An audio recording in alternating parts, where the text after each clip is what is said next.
Can you hear me? Hello. I just want to make sure you can hear in the back. Right? Can you hear? Okay. So today we have the great privilege, joy, to celebrate the publication of the North American Thebaid, which is many of you have seen it, it's a stunningly beautiful book that is a virtual visit to 30 monasteries. How many monasteries? I counted 33 monasteries in America by our very own Ralph Zosimas Sidway. But Zosimas has not always been our very own, because he spent his formative years in Kentucky, where his photographic subjects were not monks but horses, since his family was in the horse business up there.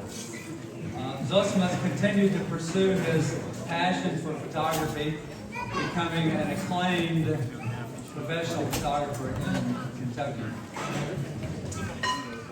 Zosimas converted to Orthodoxy in 1987 and took his first pilgrimage, right away, he didn't waste any time, took his first pilgrimage to Mount Athos in 1988, which is, I highly recommend that.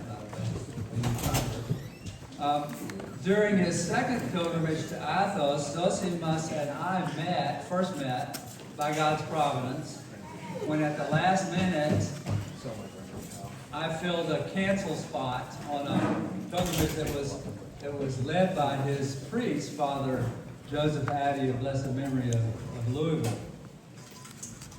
Frank Kulik, who is a member here, helped us get this property here. He was the one who came in. It was actually Pascha, and he said, "Hey, you want to go to Mount Athos? I'm going to Mount Athos in 2 weeks." And I said, "No, I can't do that. Work, kids." He said, "Well, there's a cancellation." That's the history. So on that trip, on the ferry, on the way to Mount Athos, I met Elder Ephraim of Philadelphia, later of Arizona. And that meeting has certainly changed my life. But that's a different story. We'll talk about that later. Most of the time, we think of Orthodox monasteries as places for retreats, for monks, where monks work out their salvation. Of course, that's what they are, basically. But just as important, monasteries are places of pilgrimage for non-monastics. Lay people, married, single, with kids. See lots of kids running around monasteries. Who visit them for the sweet spiritual honey that is the fruit of the unceasing prayer, the ascetic effort, the vigils, the full liturgical life, often enriched by sacred relics, wonder-working icons, and of course the elders and eldresses with special spiritual gifts. These things can only be found in monasteries. In predominantly Orthodox countries, monasteries are everywhere. For example, if you ever been to Greece, if you do it, regardless of where you are, city, countryside, if you do a 360, you look around, you're probably going to see a monastery, at least one. You may see more than one. I don't even know how many there are there. You probably don't count them. The internet says that there are 1,000 active monasteries in Russia today. And I don't know how many there were before the revolution, but I think they're catching up to what they had before the revolution. Romania probably has more monasteries per capita than any country. And the internet says they have 400 monasteries in a small country like that. And Romania's kind of like Greece. Any direction you look in, you'll see churches and monasteries.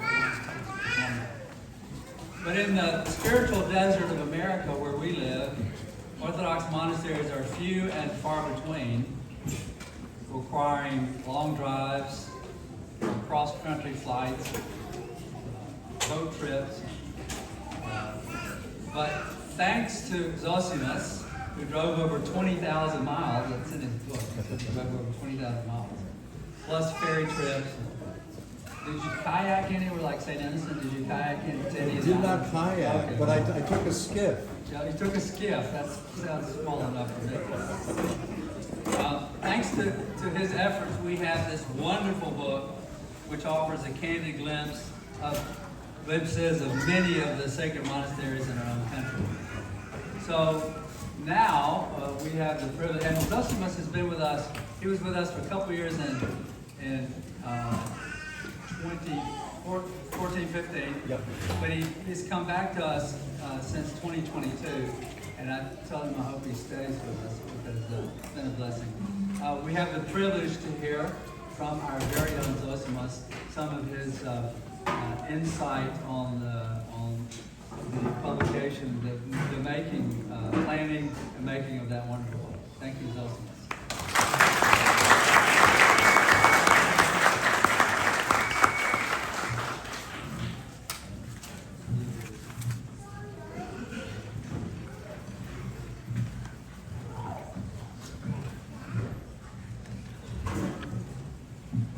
It's not uncustomary, I think I just made up a neologism, to kiss the hand of a deacon, certainly a hierodeacon, a monk who's a deacon in the old country. They snatched their hands away.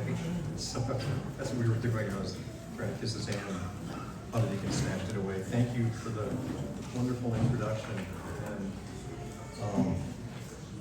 so I'm using the black mirror here, the black screen to cloud my memory, so forgive me. Thank you for everyone for being here, and thank you, Father Alex, for blessing this, for to Dunya for helping arrange everything and schedule it and make sure of all the logistics, and to Subdeacon Stephen and Subdeacon Andrew up at seminary for ordering books in and just being so attentive. And it's a huge blessing to me, deeply moving. I'd also like to offer some thanks as I'm getting started here. This helps me talk out my nervousness too, so you know. But I definitely want to express my thanks to James Condra and to Columba Spence, who were actually super helpful and very involved at the launch of the Thebaid program back 10 years ago. And so we brainstormed, and I won't even go into all the details. We just had a wonderful time collaborating and conspiring, and it was a great process and just very delightful. And my thanks to many of you who pre-ordered the book. That is literally how I funded my travels, was through crowdfunding, and the pre-order of the book itself was the main perk.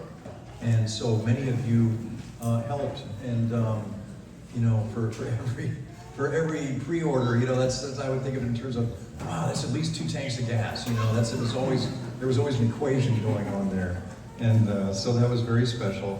And now, thank you to all of you who have been supporting it and buying the book since it's come out. Thanks to all of your warm reception and your encouragement, I'm proud to announce, and very humbled to announce, we're already in a second printing. So, thank you, God. It's not every day that a $100 book gets a second printing within 3 months of its release, so we're very thankful for that.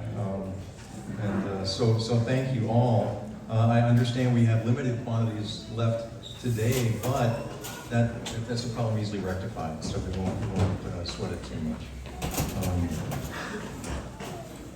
So I have all sorts of notes here that just things I want to touch on. You know, I want to share some vignettes, but just to give a little bit of background, as Father Deacon said, you know, and some of you know this about me. You remember me with a camera 10 years ago, or even just a few years ago for Father Philip's ordination. I've been doing photography for, goodness, 50 years now. So at the time I was launching the book project, I've been doing photography for 40 years. And so for a lot of experience, and But what's interesting about the book project is it came to me when I was staying for a few months at a monastery up in northern Ohio, St. Gregory Palamas, and I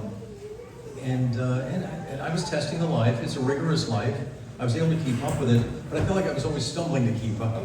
And I knew I just wasn't really cut out for it at that level.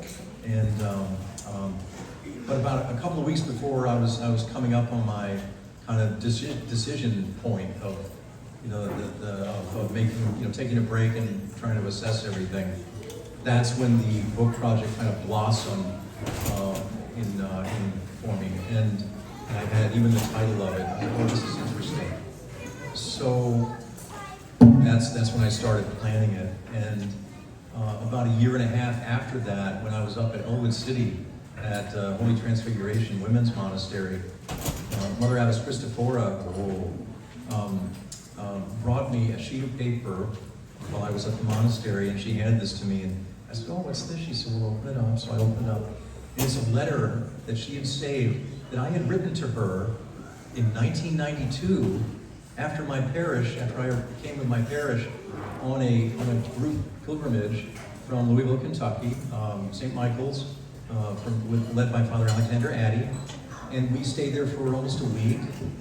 And after that pilgrimage, I had written her a letter, and I had described the basic project that became the North American Thebaid. And I was stunned. My eyes went wide as saucers. And she just smiled and kind of chuckled. She said, "Sometimes things happen in God's timing." And so thanks be to God that idea never faded away. It had a very long gestation period. I think longer than even a blue whale or something. It's certainly a long gestation. I have some vignettes to share, but I also want to try to share as many things as I can of saints and monastics. And there's one quote that always sticks with me, and that's one by Father Daniel Sidway of Moscow, the priest who was martyred in 2009 in front of his altar. And he was a missionary priest. He would have been right at home at St. Symeon's. He built his parish, and he was engaged with the community, the surrounding community. He published a lot of books. He had some great sayings. This one's great. If you want to see miracles, you should become either a missionary or a martyr. And of course, he was playing on the word martyr, which means witness. And of course, he became a martyr. To his quote, I would add, if you want to see miracles, you should become a pilgrim. Because there's nothing like that. And many of you have made pilgrimages, I know. I see a lot of monastery pilgrimage veterans out there. And you know of what I speak, to put it in Lord of the Rings movie form.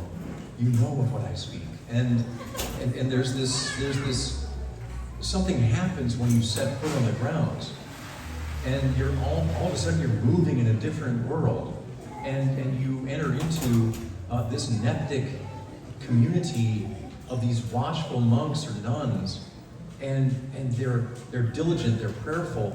They're the ones who are struggling and repenting, and as the saying goes, give blood and receive the Spirit. They're laboring so that when we go and visit them, we taste of the peace that they cultivate. And that is part of their gift of philoxenia, the Greek word for hospitality, means literally love of stranger. That's part of their gift and their ministry to us when we visit the monasteries. And it's quite profound. And so those times that we spend at the monasteries open us up. And then there's also the whole element of God's providence. So I can share with you a couple of things that happened along the way. I went to St. Tikhon's, up at South Canaan, Pennsylvania, and same place as the seminary. They're organically connected. And when I got up there on my first real trip there, and I said to Father Abbot Sergius, I'd like to go to confession. I was thinking, I'm going to confess to him. No, he says, very good. That's always good to do at a monastery. great, come tomorrow morning during Matins, and I'll let Father Christopher know, and he'll be hearing confessions in the left-hand transept. I was like, okay, I'm like wide-eyed, saucer-eyed, and so I go. That's the first time, and really the only time I've ever gone to confession where the priest told me my sins. And I can't say anything more because I'll get all choked up. It was an overwhelming experience. You may have, I can't, your results may vary, but as they say in retail. But be prepared when you go on a pilgrimage that you are opening yourself up for the Holy Spirit to work in your heart and for the Lord to literally lead you into a deeper walk. And that can mean all sorts of wondrous things. They can feel a little bit scary in the moment, but they're not. They're comforting. And so quite profound. Out of St. Anthony's, who I think many of you have been to, I went there in summer of 2018, and Elder Ephraim was in actually good health at the time. Elder Ephraim of blessed memory, and was in good health. And when I got there, Father Seraphim, who some of you know or know of, who was here at St. Symeon's, and he's a higher monk now at the monastery. He's been there for quite a while, and he encouraged me to, if I wanted to receive a blessing from the elder, to come to this one place in the main courtyard, and the elder and his cell attendant would come out around 5 o'clock every day if he was feeling up to it. So I said, yes, I would love that, So I go and I take his blessing, and there were a number of people, around a dozen people that were on pilgrimage, and so we were all just so happy. It was so gentle. It was so gentle and so inviting. It was a childlike experience. It wasn't thunder and drama. It was this intimacy and this delicacy to being with Ephraim, and so it was really quite something. Well, fast forward a year, not quite a year and a half, a year and 4 or 5 months, in December of 2019, and I get up one morning and I read on the internet that Elder Ephraim has reposed. And many of you will remember that day. And I was renting from friends up in Cincinnati at the time, and I had their loft apartment up in the attic, and it was nicely appointed. And I'm up there and I'm just reading everything I can about the elder. And I was just deeply moved by this, and I was just kind of lost in that moment. And then I noticed this beautiful fragrance. And I thought, wow, I wonder if Preston and Natasha, my friends that I was renting from, if they're burning incense in their morning prayers, because it was still morning. So I thought, oh, that's really interesting. So I went down, the little attic steps, and then down. And they weren't on the second floor. I went all the way down to the first floor. They're like, oh, good morning, good to see you. How are you all? Were you burning incense this morning in your prayers? No. We just said our prayers with the girls, and they have 4 little girls now, it's really, really sweet family. I said, well, okay, we'll have a wonderful day. And I said, oh, did you hear that Elder Ephraim had reposed? We talked for a few minutes. So I head back upstairs, and wow, that's really interesting. It was just my imagination. So I go back over and I sit in front of the computer, and the moment I wake up the computer and I'm reading about the elder, the fragrance comes back. And I mention this because that fragrance wasn't there because of me, It's just, my immediate thought was that the elder was interceding already for everyone he had ever blessed. That had to be it. That was like everyone he had ever blessed at the monastery, at all the monasteries. He was interceding already.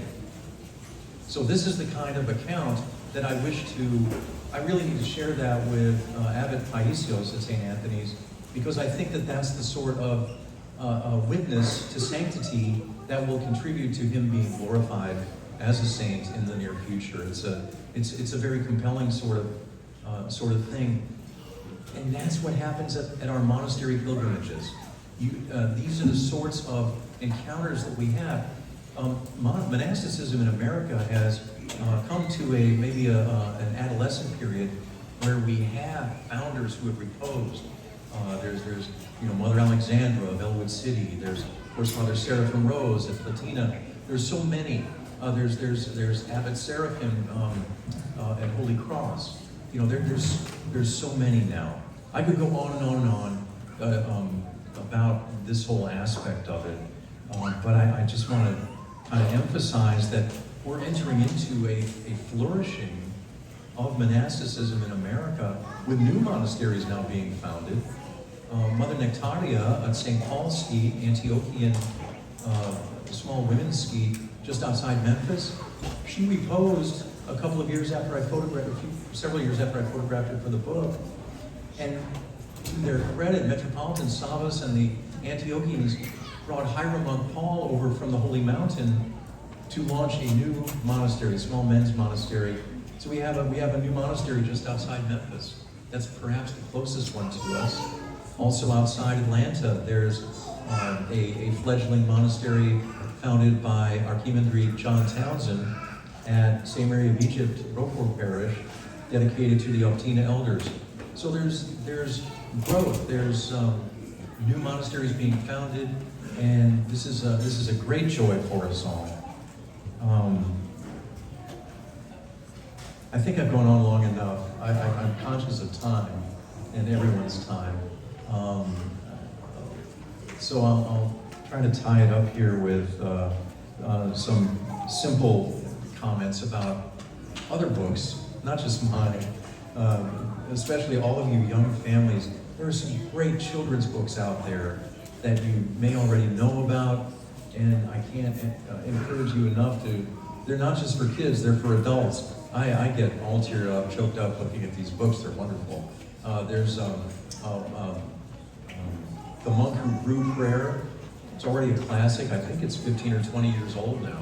Beautiful book about the life of prayer. There's another one called The Little Way of a Pilgrim, more recent one that's beautifully done. There's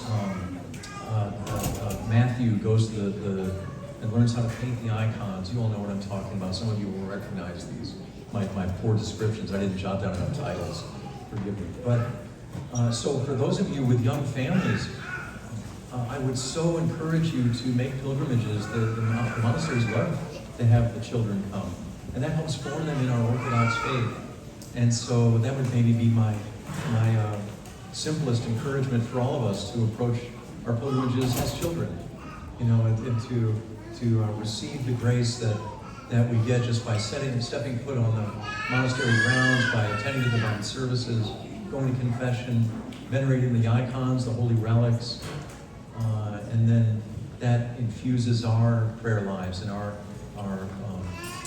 lives at home, our own rule of life, and lifts us up and restores and renews us. So with those thoughts, I think I'll close. Thank you very much. And I guess hang out at the back. We've got a table set up back here, and so if you have a book that I haven't personally signed to you, please, I'd be more than happy. I'd be overjoyed to inscribe it to you. If we have a few copies left to sell, they might be there. As some of you know, I felt like a traveling salesman. I was selling books on my trunk for a while, which is kind of odd. It doesn't seem orthodox to me. It seems like hucksterism, but it just happened that way. So it was absent-minded. Anyway, thank you all very much, and asking your prayers as I try to figure out what to do next.